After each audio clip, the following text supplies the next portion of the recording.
Hello, my name's Brian. I'm here to tell you about something that happened to me a few weeks ago. But first, a question. Isn't it truly amazing that your life can be turned upside down in just 1/10 of a second? It can. And soon, you'll find out why. Let's not bore you with a lot of details about my life. I'll cut to the chase. I was born in New York 23 years ago, and growing up, I was always somewhat of a child prodigy. I studied at Columbia and finished my physics degree with honors last year. During the summer, I arranged interviews with several universities, hoping I'd get into a decent PhD program. And in the end, I was chosen by the best. Professor Silva at Berkeley offered me the chance to do my doctoral studies at the applied physics department he runs there. It was a dream come true. I packed my bags and got ready to move to California. I was ready to drive from coast to coast without stopping. I had no idea of the events that would take place within just a few days. About the mess I was going to get in. Strange people about to cross my path. The hundreds of dangers lurking behind every corner. Yes, it was quite an adventure. Let's go back to the beginning.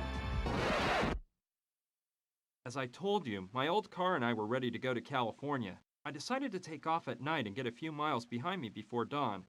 I said goodbye to my parents, my sister, and my dog, and I got behind the wheel. That's when I remembered I forgot to pick up a book I'd ordered at a bookshop downtown in Manhattan. Luckily, it was one of those bookstores that stays open 24/7, so I decided to grab the book on the way. I could have asked them to mail it to me once I got to California, but no, I decided to go into Manhattan and get it myself. That one detour changed my life forever.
Oh my God! Stay away. It's better if they don't see us. She's unconscious. I'm taking her to the hospital. We'll take care of her at the hospital. Maybe that moron did the dirty work for us and she's already dead. Maybe, but we better make sure.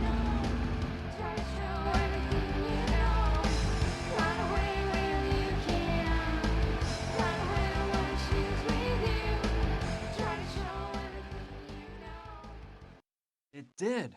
I'm telling you. On the way to the bookshop, I hit that girl with my car.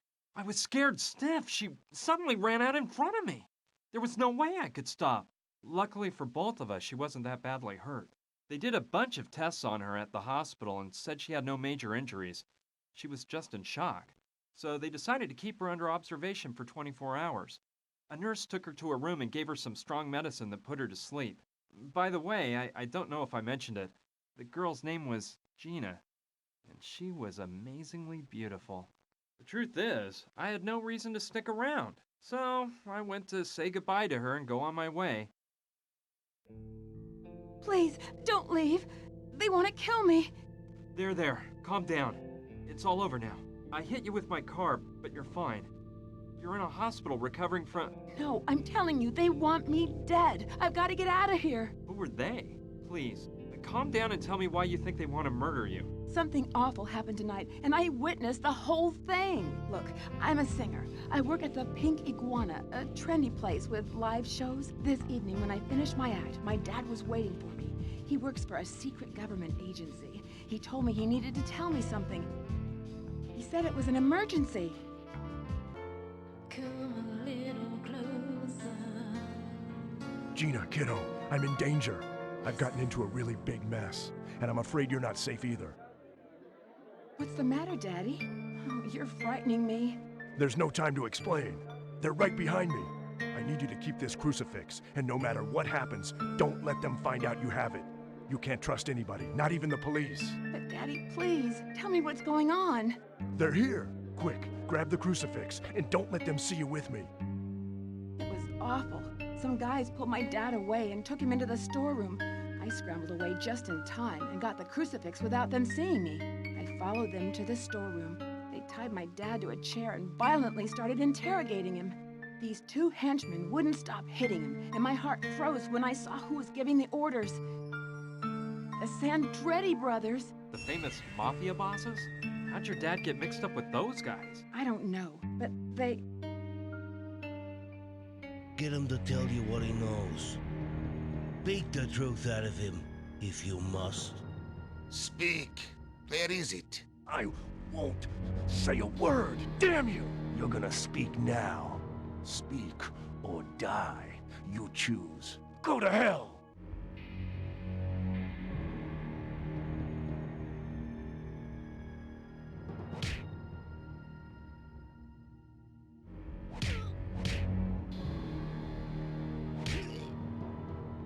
It seems our friend doesn't want to cooperate. What a shame. So, we got a tough boy on our hands. You're not easily convinced, huh? Boys, maybe you're being too soft on our little hero. Did you hear that? The boss says we're being softies. Yeah! What are you doing? Didn't you hear his neck crack? You killed him, man. Up there. You already know the rest of the story. I ran out through an alleyway, and when I crossed the street... Please, don't leave me. They'll kill me. Don't worry, just rest for now. Go to sleep. I won't leave you. She fell asleep. Those tranquilizers must have taken effect. What a story. I don't know what to think. The poor thing is probably in shock from the accident. I bet she dreamt all this. But what if it's true? What if her life really is in danger? I can't just leave her here and forget all about it. I'd never forgive myself if something happened to her. Okay, that's it.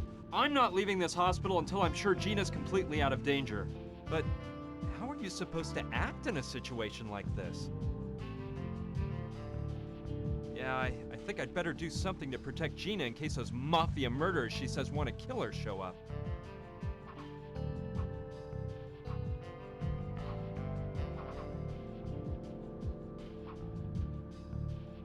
Snoozetol, one of the finest brands on the market.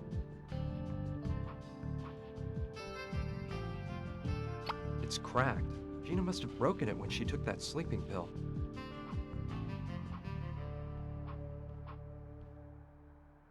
This might come in handy.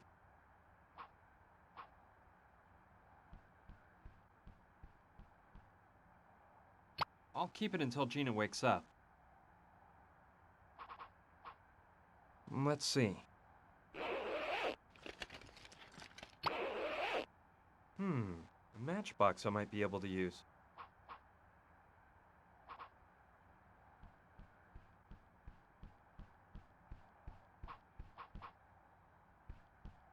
Let's see. It's a map of this floor of the hospital. Here's the room I'm in. Here's the hall, and if I'm not mistaken, across the hall and just to the left of this room, there's a storeroom. That could be interesting.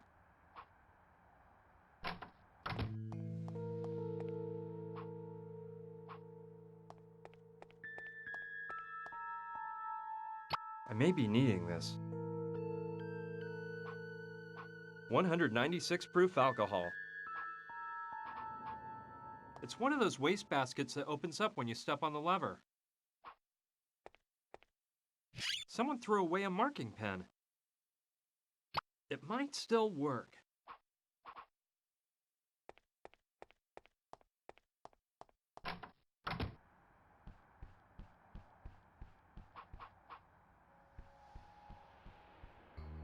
Okay, I'll try to reach the storeroom by walking along the ledge. Hope I live to tell the grandkids.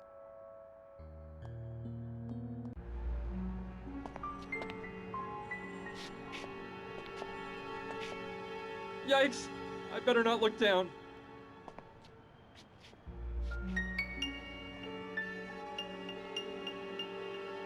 I almost didn't make it. So, the map was right. This is the storeroom. Let's see what I can find in this dump. Looky here, a vademecum. This could be useful.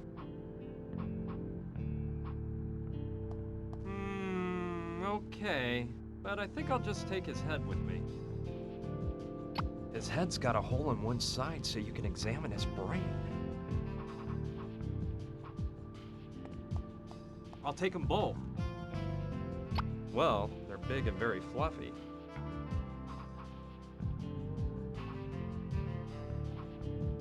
I'll grab one. It's empty.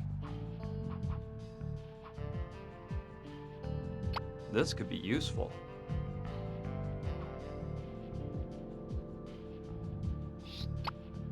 Now the syringe is full of alcohol. Heh, betcha that put some new life into the marker. Let's see. Yes, this wig is just what I was looking for. Perfect. That way no one can see the hole in his head.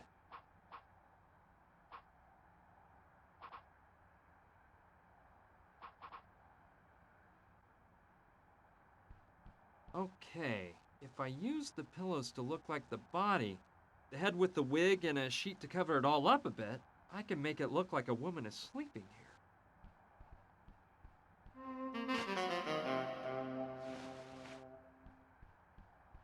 That should do the trick.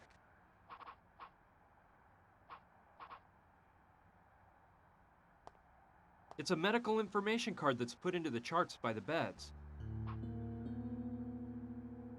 It's blank.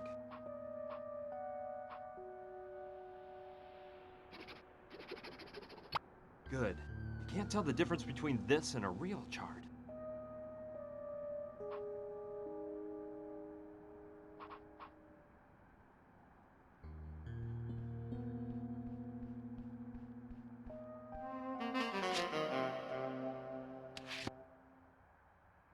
Good. That way nobody will know it's Gina lying in this bed.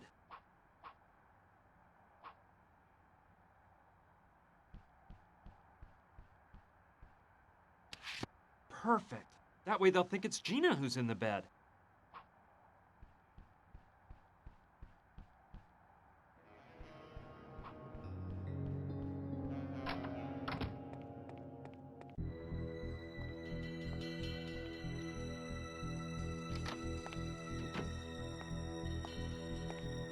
This isn't her. She must be the one in the elevator.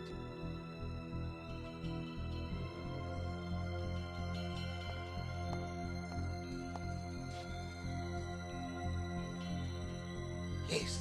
Say goodbye to the world, you little tramp. Hey!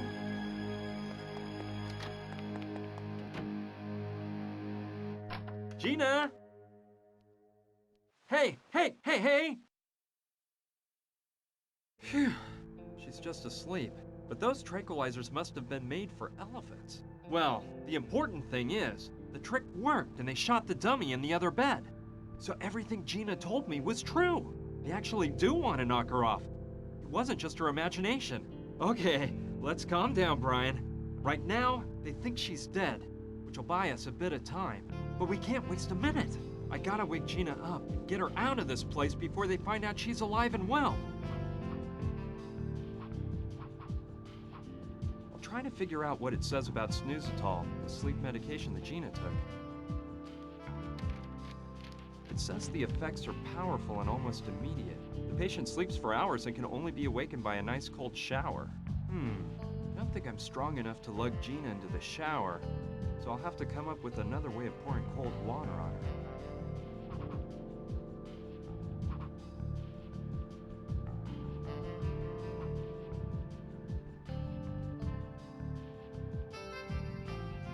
Good idea. I could use it as a flamethrower and make the sprinkler go off. The water would finally wake Gina up. Let's get to work. But careful, Brian, don't broil your hand off.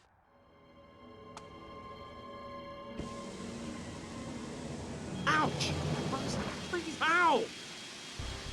Ah! Now you wake up! Hurry, we've got to exit. Stage left at once! But what's going on? This water, the smoke, fire! I'll tell you later. Let me grab your stuff. You can change in the car. Come on, let's get to the parking lot.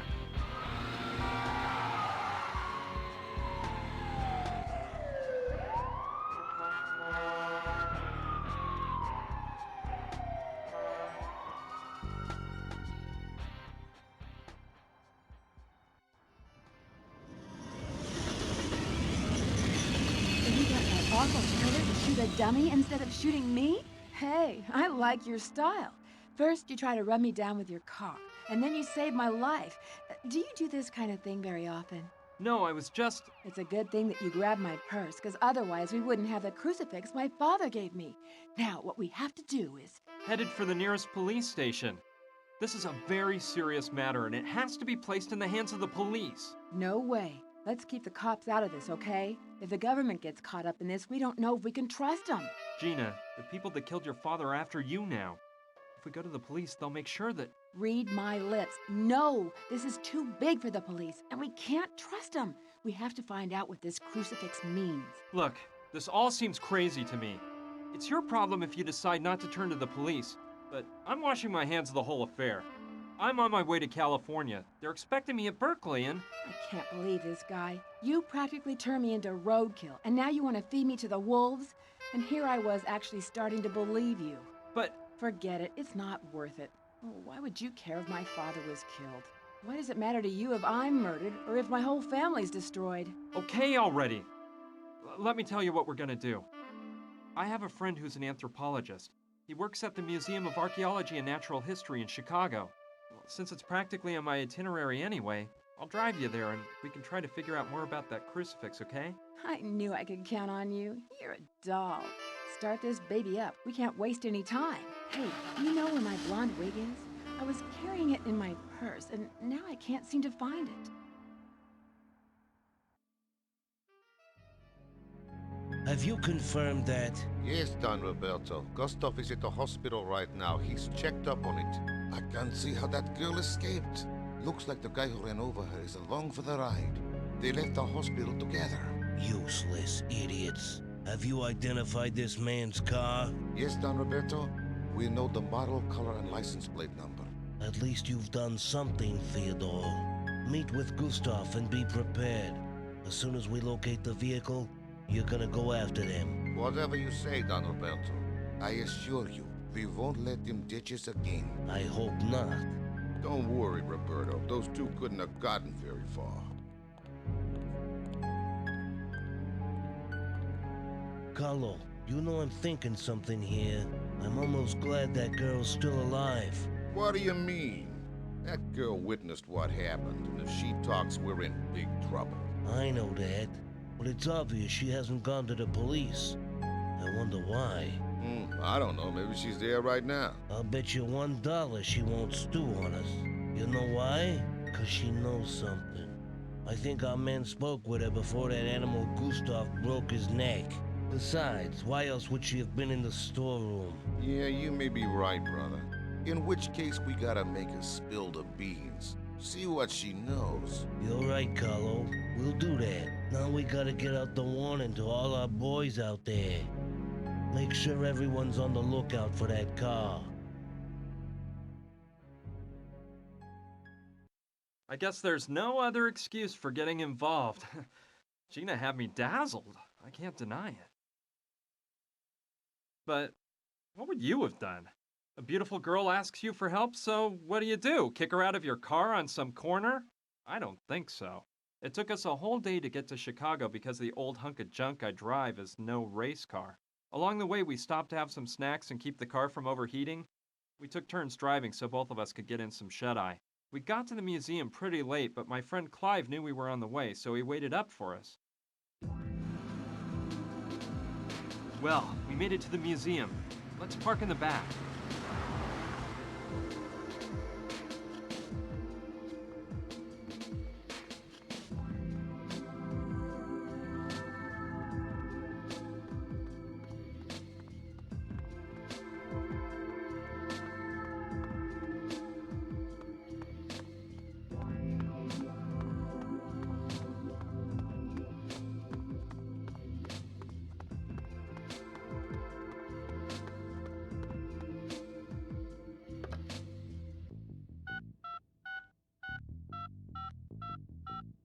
Ricky?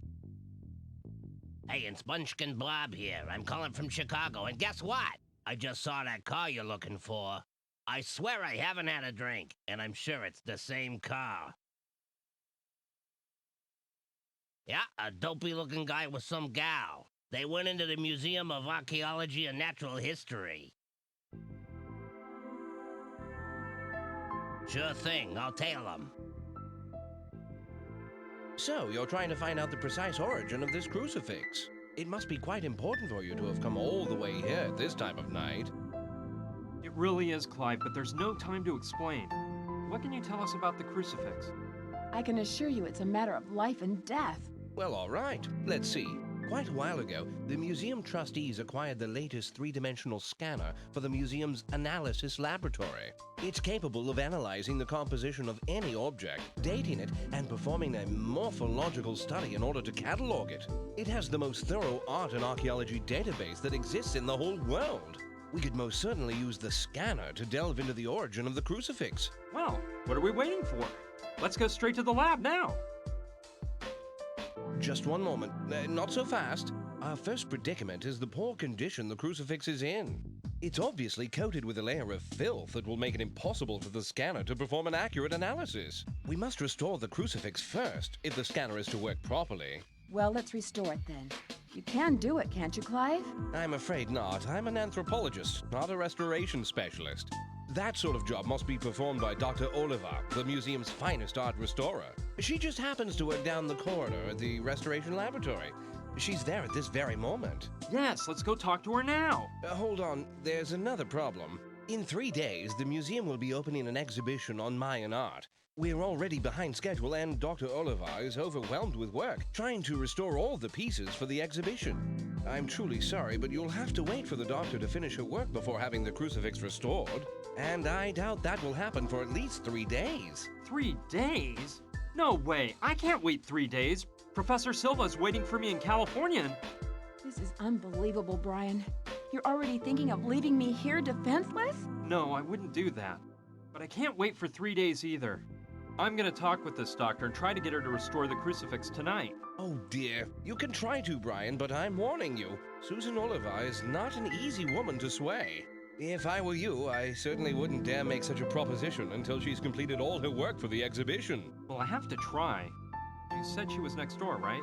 Yes, through the first door on the left when you leave my office. Good luck, my friend. You'll be needing it. Listen here, Gina. What do you say if we take a little stroll around the museum and I show you some of its hidden mysteries? A stroll? I see you haven't changed a bit, Clive. Anyway, we'll meet up here in a little while. I don't know. Well, all right. Let's take a stroll.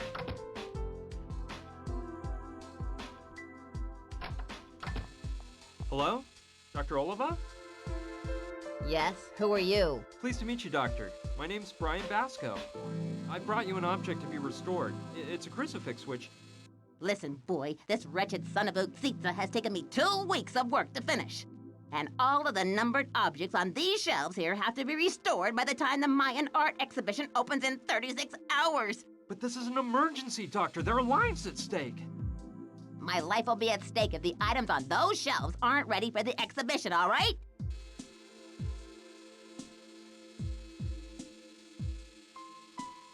Doctor, it is of the utmost importance that you restore this crucifix right now.